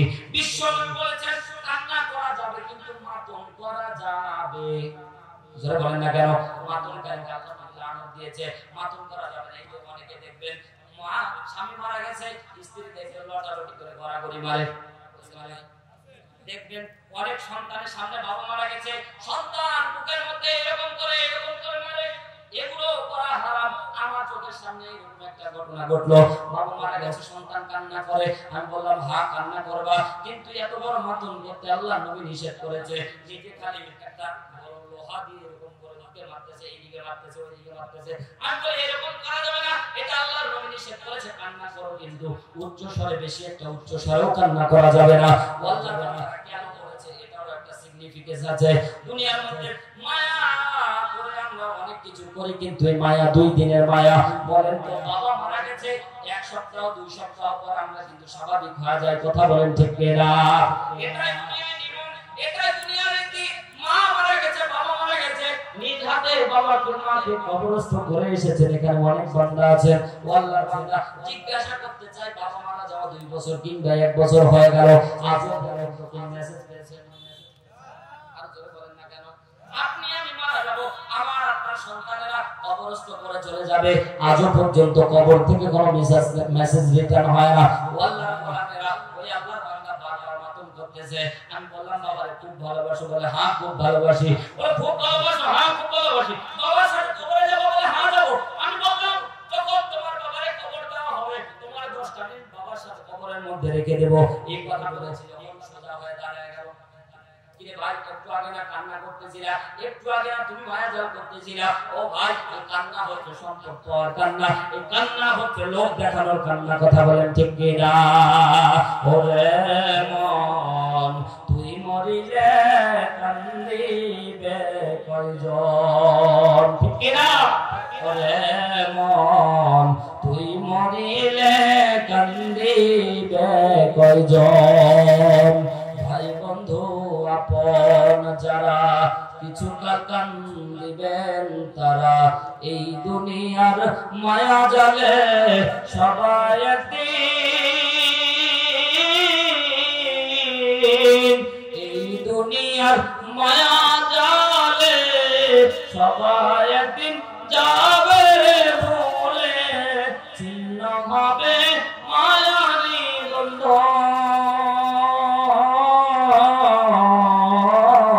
বন্ধন, তুই মরিলে কান্দিবে। আল্লাহর বান্দারা গভীর মনোযোগ দেন। আপনাদেরকে আমি বললাম আমি কিন্তু 12টা পার করব না, আপনারা শেষ সময়ের উঠাউঠি করবেন না, একটু মহব্বতের নজরে তাকান। আমার হুজুর রাত্রিবেলা মাকে নিয়ে চলে গেলাম, রাত্রিবেলায় গোসল দেওয়া হলো, মাকে গোসল দেওয়া হলো, গোসল দেওয়ার পর জানাজা সকালবেলা সকাল 9টার দিকে এলান হয়ে গেল। জানাজার জন্য এখন হুজুর বলতেছে আরুন তুমি জানাজা পড়াও। আমি বলতেছি না না না আপনি জানাজা পড়ান। বলছে আমি তাকবীর দিতে পারবো না, আমি আমার মায়ের জানাজা পড়াইতে বেহুশ হয়ে যাব। আমি বললাম আমি জানাজা বাদ দিয়ে আপনার পাশে দাঁড়ায় থাকতেছি। আল্লাহর বান্দারা একটা সন্তান যদি আলেম বানান, একটা সন্তান যদি হাফেজ বানান, একটা সন্তান যদি দ্বীনি প্রতিষ্ঠানে যদি আপনি যোগ্য করে গড়ে তুলতে পারেন, কতগুলো আপনার ফায়দা একটু লক্ষ্য করে শোনেন। বিশ্বনবী সাল্লাল্লাহু আলাইহি সাল্লাম বলেন যারা হাফেজে কোরআনের বাবা মা, আল্লাহ নবী বলেন আল্লাহ রাব্বুল আলামিন তাদেরকে শাফাতের যোগ্যতা দান করবে। তারা শাফাত করে বাবা মাকে সহ যারা তাকে সাহায্য করেছে তাদেরকে জান্নাতে নিয়ে যাবে। জোরে বলেন সুবহানাল্লাহ। সন্তানের জন্য মা জানাজার জন্য বারবার আমাকে তাগিদ দেওয়া হলো। আমি বললাম না না না আমি জানাজা পড়াবো না। সাথে সাথে আমি জানাজা বাদ দিয়ে হুজুরের ডান পাশে দাঁড়ায় গেলাম। আমি দাঁড়ায় থাকতেছি, আমি জানাজা পড়বো না, জানাজা পড়া একটা ফরজ কাজ না, কিন্তু আপনি আপনার মায়ের জানাজা পড়াবেন। আপনাকে ধরার জন্য আমি দাঁড়ায় থাকলাম। আল্লাহ কসম করে বলি নিজ চোখের সামনে ঘটে যাওয়া ঘটনার জন্য বলতেছি, যেহেতু মাদ্রাসা এতিমখানা হাফেজ ছাত্রদের নিয়ে কথা চলতেছে মুসলমান, একটু মায়ের নজরে তাকান। সাথে সাথে আল্লাহু আকবার বলে প্রথম তাকবীর দিল। আমরা সাধারণ জানাজা পড়ি 4 থেকে 5 মিনিটও সময় লাগে না, কথা বলেন ঠিক কি না? আমি হারুন রশিদ নিজে 1000 এর উপর জানাজা পড়িয়েছি, কিন্তু কোনোদিন মায়া লাগেনি, কোনোদিন দয়া হয় না। কিন্তু জানাজা দেখেন আল্লাহু আকবার বলে দাঁড়িয়েছে, কিন্তু দ্বিতীয় তাকবীর হয় না। ঘড়ির কাঁটা দেখলাম 15 মিনিট চলে যায়, হু হু করে কান্নার আওয়াজ আসে, কোন রকমের দ্বিতীয় তাকবীর হয় না। অনেকক্ষণ পর্যন্ত চুপ হয়ে গেল। 20 মিনিট চলে গেল। আল্লাহর বান্দারা একটু গভীর মনোযোগ দেন। 20 মিনিট যাওয়ার সাথে সাথে আমি চিন্তা করলাম কি ব্যাপার, হুজুর অজ্ঞান হয়ে গেল নাকি, দাঁড়া থাকলো অজ্ঞান হয়ে গেল নাকি? একটু চিন্তা নিয়ে দেখলাম না না, এখনো অজ্ঞান হয় নাই, কিন্তু আল্লাহর বান্দা কোন রকমের তাকবীর দিচ্ছে না। 25 মিনিট আমি ঘড়ি দেখতেছি, 25 মিনিট হয়ে গেল, দ্বিতীয় তাকবীর দিল। আবার দ্বিতীয় তাকবীর দেওয়ার পরে অনেকক্ষণ কান্না করতেছে। সাথে সাথে আবার 40 মিনিট চলে গেল, এইদিকে 15 মিনিট চলে গেল, 40 মিনিট, পুরো 1 ঘন্টা 4টা তাকবীর লেগেছে। জোরে বলেন আল্লাহু আকবার। পুরো ময়দান কান্নার রোল, পুরো ময়দান কান্নার রোল। আমি জিজ্ঞাসা করলাম হুজুর, সবাই খবর দিয়ে চলে যায় বাড়িতে, আমি ডাক দিয়ে দেখি হুজুর আমার খবরের পাশ থেকে নড়ে না, নড়ে না। হুজুর কবরের পাশ থেকে নড়ে না, 2 হাত আসমানের দিকে উঠে কি যেন বলতেছে। আমি পিছনে দাঁড়ায় আছি, আমারও হাতটা জাগায় না, আমি কিন্তু দাঁড়ায় আছি। আমার তো সে মায়া লাগে না, কিন্তু তার মায়া লাগতেছে। আরে বলে কত বড় লাভ, একটু মহব্বতের নজরে তাকিয়ে দেখেন। আমি ডাকতে বললাম হুজুর, জীবনে অনেক জানাজা পড়িয়েছি, অনেক জানাজায় অংশগ্রহণ করেছি, 1 ঘন্টা যাবত জানাজা কোনোদিন দেখিনি। সাথে সাথে আমার হুজুর ডাকতে বলছে, হারুন শুনে রাখো, প্রথম তাকবীর দেওয়ার সাথে সাথে মায়ের স্মৃতিগুলি মনে পড়ে গেল। মা আমাকে কত কষ্ট করে নিজে না খাইয়ে আমার জন্য খাবার রেডি করে দিত। মা যখন আমি রাস্তা দিয়ে যাইতাম, মা তাকায় থাকতো এতিমের মতো, মাটাকে আজকে কবরের মধ্যে রেখে দিয়ে আসবো। আল্লাহকে বললাম, আল্লাহ যতক্ষণ পর্যন্ত আমার অন্তরে তুমি শান্তি দিবা না, আমার মাকে মাফ করার গ্যারান্টি দিবা না, ততক্ষণ পর্যন্ত আমি দ্বিতীয় তাকবীর দেব না। দ্বিতীয় তাকবীর দিলাম, সাথে সাথে মনে পড়ে গেল আর বেশি তাকবীর নাই। 4টা তাকবীর দেওয়ার সাথে সাথে মানুষের আমি থাকতে রাখলেও মানুষ থাকতে দেবে না, মারে কবরস্থ করে দিয়ে চলে আসবে।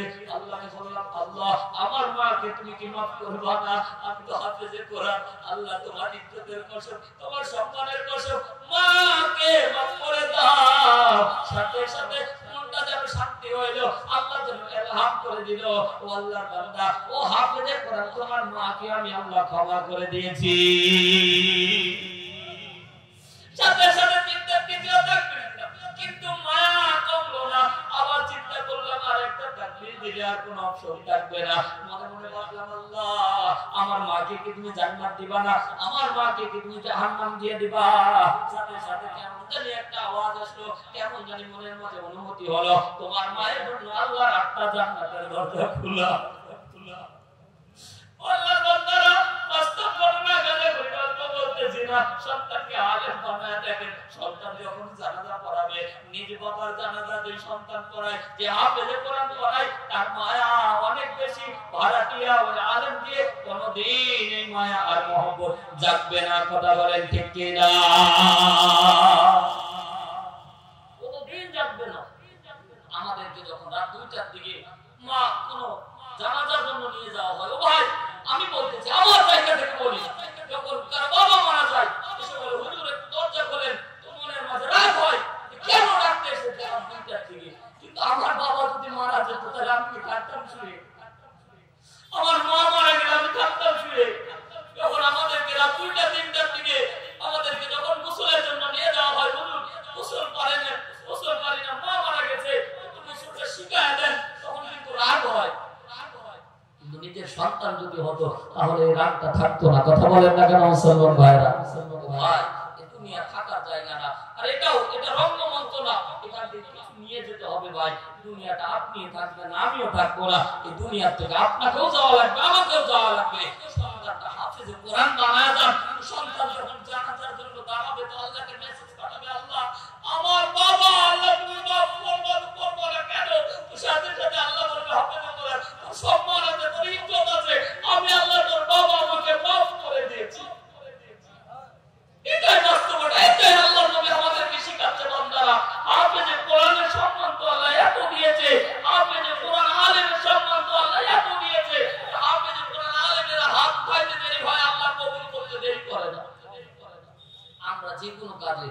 আলেমদের কাছে কেন যাই ভাই? দোয়া চাইতে আলেমদেরকে বলি না, হুজুর বাবা মারা গেছে, একটু দোয়া করে দেন। 500 টাকা নোটটা পর্যন্ত দিয়ে দিই, হুজুর একটু দোয়া করে দেন বাবার জন্য, মায়ের জন্য। ও ভাই, বাবার জন্য মায়ের জন্য দোয়া করার জন্য 500 টাকা দিয়ে ভাড়া দিয়া ওই হুজুর ভাড়া করা লাগবে না, একটা আলেম তৈরি করে দেন, ও বিনা পয়সায় আপনাকে দোয়া করে দিয়ে যাবে। মা মারা গেছে, তখন বাড়ি যায়, তখন মায়ের কবরটা আগে খুঁজে বসে, তারা একটু দোয়া করে আল্লাহ মুসাফিরের হালতে মায়ের কবরটা জান্নাতের বাগান বানায় দাও। বলেন তো এই দোয়া আল্লাহ কবুল করবে কি করবে না? বলেন না কবুল করবে কি করবে না? এজন্য আলেম তৈরি করতে হবে, হাফেজে কোরআন তৈরি করতে হবে। সম্মানিত ভাইরা আমার, গভীর মনোযোগ দেন। সংক্ষেপে আপনাদেরকে বলি, পর্দানিশী মা বোন যারা এসেছে, একটা হাদিস আপনাদের সামনে বলবো। বিশ্বনবী সাল্লাল্লাহু আলাইহি সাল্লাম বলতেছেন, মা যখন সন্তানেরা, মা যখন, বিশ্বনবী বলেন, আমি যখন রাস্তা দিয়ে যাচ্ছিলাম, সাথে সাথে বললাম জাহান্নামে উঠে দিয়ে দেখি অধিকাংশ গরীব মানুষ জান্নাতি। মা গভীর মনোযোগ দেন, বিশ্বনবী ডাকতে বলবে, আমি যখন জাহান্নামের মধ্যে যখন উকি দিলাম, সাথে সাথে আমি জাহান্নামের দিকে লক্ষ্য করলাম, অধিকাংশ মহিলা জাহান্নামী। আমি কি তাদের শত্রুতা করে কথা বললাম? হাদিসে এরকম আছে না? নাই আছে না? অনেকে আপনারা শুনেছেন ভাই ঘটনা। তো এই ঘটনা এতটুকু আমরা শুনেছি, কিন্তু এই হাদিসের রিওয়ায়াতকারী বলে, আমাদের আয়েশা বাড়ি যাওয়ার পরে আল্লাহর নবী সাল্লাল্লাহু আলাইহি সাল্লামকে বলছে, ইয়া রাসূলুল্লাহ, আমরা মহিলারা অধিকাংশ জাহান্নামী, কারণটা কি? কি কারণে আমরা অধিকাংশ মহিলারা জাহান্নামী হব? আল্লাহর নবী দুইটা কারণ বলেছে। জোরে বলেন কয়টা? ও পর্দানিশী মা বোন, এই দুইটা বলাবো যদি আপনার না থাকে, আল্লাহর কসম করে বলি আপনি জান্নাতে যেতে পারবেন না, পারবেন না, পারবেন না। এক নাম্বার, বিশ্বনবী বলেন, এক নাম্বার, মহিলারা গীবত করে। জোরে বলেন কি করে? গীবত করে। গীবত করার কারণে মহিলাদের আমলগুলো ধ্বংস হয়ে যায়। গীবত করা যাবে। দুই নাম্বার, স্বামীর অকৃতজ্ঞ হয়। এই সমাজে তো নাই, আপনাদের এলাকা আছে? দেখবেন স্বামী কিছু কিনে এনে দিলে ওরা পছন্দ, আসতে বলবেন না, পছন্দ করে। ভাই আজকের মাহফিল একটা ব্যতিক্রম মাহফিল ছিল। আপনারা জেনে খুশি হতেন, আমাদের আমন্ত্রিত মেহমান বিশিষ্ট ইসলামী চিন্তাবিদ মুফতি মাওলানা বজলুল মিয়া আজকে আসার কথা ছিল, কিন্তু ভাই হায়াত মউত আর অসুস্থতা তো এটা আল্লাহর দান। কথা বলেন ঠিক কিনা? মানুষ তো অসুস্থ হতেই পারে, সে এখন অসুস্থ, এই অবস্থায় তার যদি আমরা নিয়ে আসি তার উপর জুলুম করা হবে। ও ভাই, আপনি অসুস্থ হলে, আপনি অসুস্থ যদি হতেন তাহলে আপনি শুনতে আসতেন। তিনি এখন বর্তমানে মেডিকেলের চিকিৎসাধীন অবস্থায় আছেন। সিরাজগঞ্জ এনায়েতুল্লাহ মেডিকেল হাসপাতালে তিনি এখন ভর্তিরত অবস্থায় আছে। আজকের মাহফিল থেকে খাস দোয়া হবে, আজকে আমাদের প্রধান মুফাসসির বজলুর রশিদ মিয়াকে আল্লাহ তুমি শেফায়ে কামেল আজরা দান করো। সে যে আসতে পারেনি, এদের অনেক ভাই হয়তো যখন শুনেছে যে বজলুর রশিদ আসবে না, চলে গিয়েছে, আল্লাহর কসম করে বলি কিয়ামতের ময়দানে তোমাকে হিসাবের কাঠগড়ায় দাঁড় হতে হবে। কথা বলেন ঠিক কিনা? এখানে গাজাখুরি গল্প হয়নি, যতটুকু কথা হয়েছে ভাই, এখানে আমরা যতটুকু কথা শুনলাম এগুলোই আমাদের দরকার। কথা বলেন ঠিক কিনা? কারণ আপনি আমি দুনিয়ায় কেউ বাঁচবো না ভাই। এই মঞ্চটা রঙ্গ তামাশার মঞ্চ না, যে রঙ্গ তামাশা করবো। অসম্মানিত ভাই আমার, আল্লামা ডক্টর লুৎফর রহমান, তিনিও মৃত্যু শয্যায় শায়িত আলেম ওলামা, বিজ্ঞ আলেম ওলামা, আজকে মৃত্যুর দ্বার প্রান্তে চলে গেছে। কিছুদিন আগে আমরা এক সোনার রত্ন হারিয়েছি, আল্লামা ঝাম্পা হারিয়েছি। আবারও আমাদের বজলুর রশিদ মিয়া, মাওলানা বজলুর রশিদ মিয়া আমাদের সকলের প্রাণের স্পন্দন। কথা বলেন ঠিক কিনা? আর তোরা বলেন ঠিক কিনা? আমরা খাস করে দোয়া করব, আর কেউ তার জন্য বদদোয়া বা তার জন্য গীবত করবেন না। সে আসলো না কেন, দাওয়াত নিয়ে আসলো না কেন, ও ভাই সে যদি অসুস্থ না থাকতো তাহলে অবশ্যই আসতো। কারণ তিনি এখন মৃত্যু শয্যায় কান্দা করতেছে, তিনি হাসপাতালের মধ্যে শুয়ে আছে, আর আমরা জুলুম করি অন্তত এসে বসাই কোথায়, এসে তো না করতো, মুনাজাতটা দিতে পারতো। অনেকে বলতেছিল, ওরে ভাই ও তো বসতে পারতেছে না, শুয়ে থাকতে পারতেছে না, আর সে মানুষটাকে আনে আপনি মূর্তির মধ্যে বসায় রেখে মুনাজাত দিতেন। আপনি এত বড় জালিম কেমনে হবে ভাই? চিন্তা করেন, আপনাকে ওয়াজ শুনতেই হবে, ওয়াজ শোনা কি খরচ? এরকম হাজারো মাহফিল না হলে কোনোদিন আপনাকে কিয়ামতের ময়দানে হিসাব দেওয়া লাগবে না। কিন্তু আজকে ফজরের নামাজ না পড়লে বাটন ছুটায় দিতে, আজকালকে জোহরের নামাজ না পড়লে বাটন ছুটানো নাই হবে। কিন্তু আপনি ওয়াজ না শুনলে আপনার জন্য যে বিশাল গুনাহ হবে, এইরকম কোনো হাদিস নাই ভাই, আমার জানা নেই। কিন্তু কোরআনের সম্মান রক্ষা করার জন্য, কোরআনের সম্মান বাঁচানোর জন্য আবার মাহফিলের মঞ্চ ময়দানে আসারও দরকার। কারণ সময়ের ব্যবধানে আমরা যদি না আসি তাহলে এই কোরআনের মাহফিলগুলো আস্তে আস্তে ড্যামেজ করে যাবে, আস্তে আস্তে এগুলো সমাজগুলো হিন্দুদের কারখানায় পরিণত হচ্ছে, হবে, কথা বলেন ঠিক কিনা? সম্মানিত ভাই আমার, আর শাখা পোশাখা বাড়াবো না, মা বোনদের জন্য একটি হাদিস উপস্থাপন করে আমরা শেষ দিকে চলে যাব। সম্মানিত ভাই আমার, স্বামীর ওয়াকিতব্য যদি কোনো নারী থাকে, আল্লাহর কসম করে বলি, অপর্দার সীমা, আমি দিনাজপুর থেকে এসেছি তোমার গীবত করার জন্য না, তোমাকে ছোট করার জন্য না। বিশ্বনবী ডাইরেক্ট হাদিস প্রমাণ করে, তুমি যদি তোমার স্বামীর ওয়াকিতব্য থাকো, তুমি জান্নাতে যেতে পারবা না, পারবা না, পারবা না। সম্মানিত ভাই আমার, একটি হাদিস বলে শেষ করে দিব। বিশ্বনবী বলেন, একজন মহিলা সাহাবী এসে হযরত আয়েশা রাদিয়াল্লাহু তাআলা আনহাকে জিজ্ঞাসা করলেন, আল্লাহর নবী কোন দিকে? বলে মসজিদে নববী থেকে এখনো আসেনি। তো আয়েশাকে বললেন, আয়েশা, আল্লাহর নবী আসার পরে জিজ্ঞাসা করবা, আমার একটা স্বপ্নের ব্যাখ্যা যেন আল্লাহর নবী দিয়ে দেয়। বলে কি স্বপ্নের ব্যাখ্যা? ও আল্লাহর বান্দিরা, গভীর মনোযোগ দিয়ে শুনেন। এখন কিন্তু আর ওই স্বপ্নের ব্যাখ্যা আমরা ওইভাবে দিতে পারবো না যেইভাবে আল্লাহর নবী দিয়ে গেছেন। একটু গভীর মনোযোগ দেন, অপরদানের সীমা বলে না, একটু গভীর মনোযোগ দেন। মা, এই জায়গা যদি তোমার থেকে থাকে তওবা করে ফেরত আসা লাগবে। একটু মনোযোগ দিয়ে শুনেন, অল্প সময়। বিশ্বনবী বলেন, সাথে সাথে স্বপ্নের ব্যাপারে বলা হলো, 3 দিন যাবত তার মেয়ে মারা গেছে। 3 দিন আগে প্রত্যেকদিন রাত্রে বেলা স্বপ্নের মধ্যে দেখতেছে মেয়ে জাহান্নামের আগুনের মধ্যে হাবুডুবু খাচ্ছে। এরকম স্বপ্ন আমরা মাঝে মাঝে দেখি। এটা মজার একটা ব্যাপার বলি, এখানে একটা অনেক বড় তাৎপর্য আছে। আল্লাহ রাব্বুল আলামিন অনেক বেশি দয়াবান, অনেক অনেক আমল করার কারণে, কিছু পথ আমল করার কারণে অনেক মানুষ জাহান্নামের আগুনে গ্রেফতার হয়ে যায়। এজন্য আল্লাহ তাকে মাফ করতে চায়, এজন্য তার আত্মীয় স্বজনকে স্বপ্নের মধ্যে দেখায়।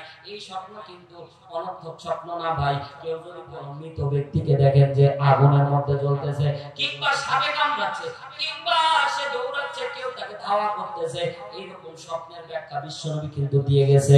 ও ভাই, এই স্বপ্ন মিথ্যা স্বপ্ন না, বরঞ্চ সে জাহান্নামের কোন একটা আযাবের মধ্যে গ্রেফতার আছে। আপনারা স্বপ্নের মধ্যে দেখানোর অর্থ হলো আপনি তার জন্য একটু দোয়া করবেন। দোয়া করার 2টা পদ্ধতি আল্লাহর নবী শিক্ষা দিয়েছে, জোরে বলেন সুবহানাল্লাহ। এরকম স্বপ্ন যদি কেউ দেখে, মহব্বত যার সাথে বেশি, সে স্বপ্ন দেখবে, এটাই বাস্তবতা। আল্লাহর তাআলার সাথে সাথে 2টা আমল করতে হবে। 1 নাম্বার, তার জন্য দান করা লাগবে। জোরে বলেন কি করা লাগবে? 1 নাম্বার, দান করলে সাথে সাথে সেটা কারেন্ট বিকাবে তার কবরে পৌঁছায় যায়। 2 নাম্বার তার জন্য রোজা রাখা লাগবে। এই 2টা আমল বিশ্বনবী করতে বলেছে, জোরে বলেন সুবহানাল্লাহ। 3 দিন যাবত স্বপ্নের মধ্যে দেখে একই সময় সন্তান জাহান্নামের আগুনের মধ্যে জ্বলতেছে। আল্লাহর নবীর সামনে যখন বলা হলো, সাথে সাথে আল্লাহর নবী বললেন, মহিলারে, তোমার মেয়ে কি বিয়ে হয়েছিল? বলে হ্যাঁ হ্যাঁ হ্যাঁ, 6 মাস আগে বিয়ে দিয়েছিলাম। 6 মাস ধরে সংসার করার পরে স্বামীর ঘরে থাকতে মারা গেছে। আল্লাহর নবী রক্ষা করেছে। সাথে সাথে বলল, তোমার জামাইকে কালকে নিয়ে আসবা।